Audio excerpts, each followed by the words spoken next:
Assalamualaikum warahmatullahi wabarakatuh.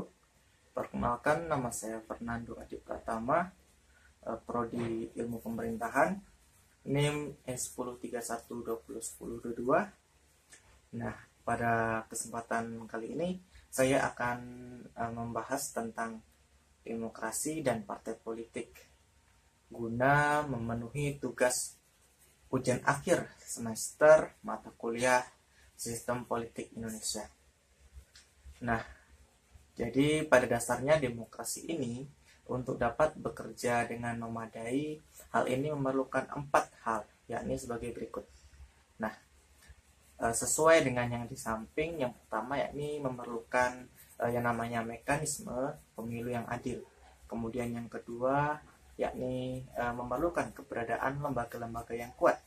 Nah, kemudian yang ketiga yakni memerlukan prinsip dasar yang tegak, yakni prinsip dasar pembagian kekuasaan maupun checks and balance. Nah, selanjutnya yang keempat yaitu memerlukan perkembangan nilai-nilai seperti persamaan, kebebasan, partisipasi, musyawarah, menghargai perbedaan atau keragaman, toleransi, kemudian penegakan hukum dan sebagainya. Nah, kemudian dalam konteks kebutuhan akan adanya lembaga demokrasi, maka daripada itulah diperlukannya partai politik, dikarenakan keberadaan partai politik ini merupakan jawaban bagi kehidupan pemerintahan agar pemerintahan dapat lebih aspiratif atau sesuai dengan kepentingan masyarakat dan sejalan dengan kebutuhan real negara.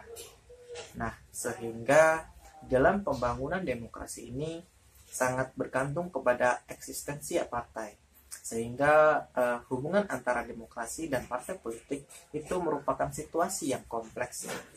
Maka banyak kalangan yang meyakini ketidakmungkinan demokrasi tanpa partai politik. Hubungan demokrasi dan partai sejatinya itu memang begitu kompleks. Bahkan sebagaimana partai berkontribusi kerap ditentukan justru oleh demokrasi yang ada. Juga terdapat banyak faktor yang menentukan kualitas demokrasi. Meski demikian, pada akhirnya sulit dipungkiri bahwa partai adalah salah satu penentu utamanya. Kemudian, selanjutnya adalah fungsi demokrasi dan partai politik. Di dalam demokrasi dan partai politik itu memiliki beberapa fungsi.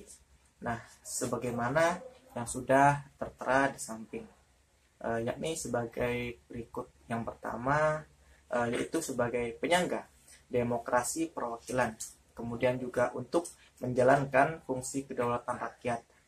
Selanjutnya juga yakni sebagai alat perjuangan rakyat dan sebagai alat perjuangan untuk melanggengkan kekuasaan. Kemudian sebagai instrumen utama rakyat untuk berkompetisi dan mendapatkan kendali atas institusi-institusi politik. Nah, kemudian yaitu untuk mengubah sirkulasi elit politik dari tertutup menjadi terbuka. Kemudian yang terakhir yakni partai politik itu bagi pemerintah adalah sebagai alat pendengar, sedangkan sebagai bagi masyarakat adalah sebagai pengeras suara. Nah, mungkin itu saja yang dapat saya sampaikan pada pertemuan kali ini. Terlebih dan terkurang saya mohon maaf. Saya akhiri.